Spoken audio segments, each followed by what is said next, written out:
Hello, Bruce Rodriguez here, February 3rd, 2:30 in the afternoon in beautiful Pennsylvania. It's about 55 degrees. It's going up to about 58 today. And figured just make another quick video. I'm planning to do a podcast later today, so I wanted to get my yakking voice warmed up a little bit. I keep putting that off, but no more. I'm doing it today. So I'm just going to go around here looking at all my bee hives here. And I'm never really surprised anymore about which colonies die. You can have the best bees, ton of honey, perfect situation, perfectly insulated, and they die. So that doesn't surprise me anymore. What I'm more surprised with, especially today, is the ones that are alive, that I gave zero chance of making it to December, let alone February, and possibly are going to survive. Here's one example. This 10 frame colony actually had another super on top, completely full of honey, completely loaded with bees, perfect genetics, of some an overwintered queen that was mated here with all my badass bees, and they're dead as a doornail, and nobody's even paying attention to it. There's still a ton of honey in there. And then you go to an example like to my left, this one here. I put this one to sleep thinking there was no chance. I didn't even try to help him. I just chalked that one up as a dead colony. And I mean, I have several examples of that. Even this one over here to the left. This one has pretty good genetics. They're from a bee tree that I've been following for a few years. But they didn't have a ton of honey in there. They had some in the bottom and some in the top, so I didn't want to take them apart. And they're flying really strong. Even that little nuke back there, that was a late cutout that I did in probably September. And they're doing good. They're bringing in some pollen. I don't really have any regrets of who is alive or dead.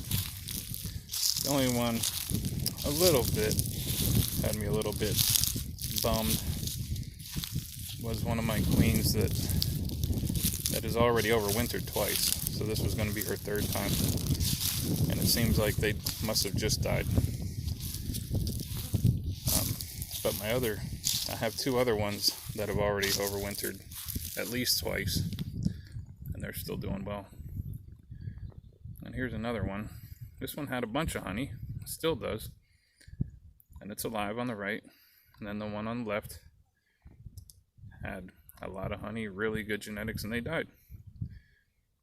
But Mite Bomb theory would have you believe that they should both be dead, because of course any of them that died because of mites, and therefore everyone around them should be dead. And that's stupid. And then here's one that a bee just pooped right on my phone while I was coming over here. So now I'm looking at poop. This colony here was the one that I got off a light pole in the city. And of course, those are supposed to be terrible genetics because, of course, somehow beekeepers believe that just everybody has bees. So these are from a beekeeper, but who knows if they are. That section of town, I really doubt it. Alright, let's see. Let me zoom back out here. So what do we got back here? We'll just look at a couple more. Sorry about all the crunchy leaves here. I know it's going to be loud. Here's another shocker. This was a pretty late swarm. They really only built out the bottom box. The top box, they just started and put a little bit of stores in it, so I left it on there. And they're still booming. They're doing well. And this one right over here, I'll zoom in. I don't want to get close. They're a little rammy today. Yeah, I figure as soon as I zoom in, there's not a lot of bees flying, but they're definitely alive. And did not give them a lot of hope. Don't think that I leave all my bees to just starve. Some of them just the way it was, they just didn't get to put too much away, and that was the case with these. But everybody's gonna get caught up today and tomorrow, because tomorrow is gonna be in the 50s again, and I have a ton of exposed honey in boxes in my barn, and they have it completely. Let me go over there and take a look at the barn. I'll show you what I mean. Alright, here's my barn. I'll back up a little bit. It looks like my filming went into a weird kind of speed. It looks kind of slow motion-y. I don't know what's going on there, but it's not a special effect that I'm doing on purpose.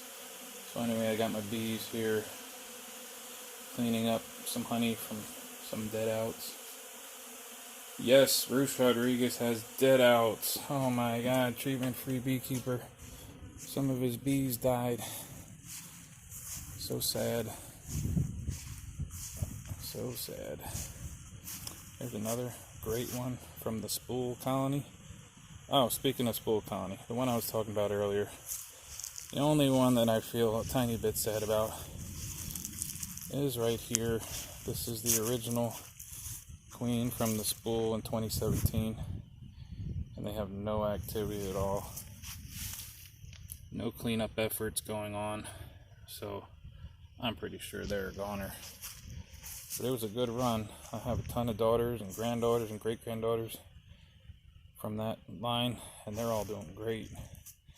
So maybe she was just a little old. Who knows? Here on the other side is one of her. Let me get my stupid shadow out of the way. One of her granddaughter colonies. And this is another one. They were pretty good. They weren't that heavy, but they're making up for it today. And next to it, who was that one? Okay, that one's from the Boyertown tree from, I think I got them last year or the year before.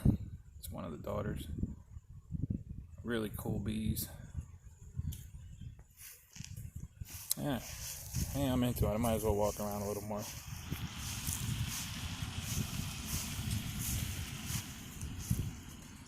There's another queen going through her second winter. That's a dead out getting cleaned out. We pan over here.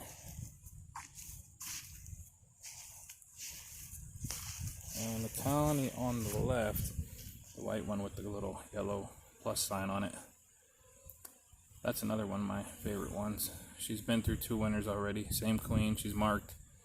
And this is the 3rd winter. That's the one that I call the Plum Creek bees.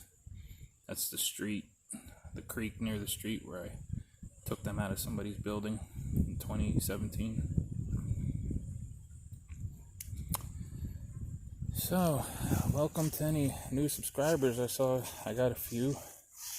Say hi if you want to. That'd be cool. And to finish this video up, I'll just pan over here to another situation. Here's a skinny colony. I've had these bees for a while. Giant gaping hole at the top that they chewed. And they've just been doing great all winter. Meanwhile, the one right here on the right that had another super on top full of honey and really good genetics, and they're dead. They're getting robbed right now. So mite bomb should have blown up and killed all these, but it only killed that one.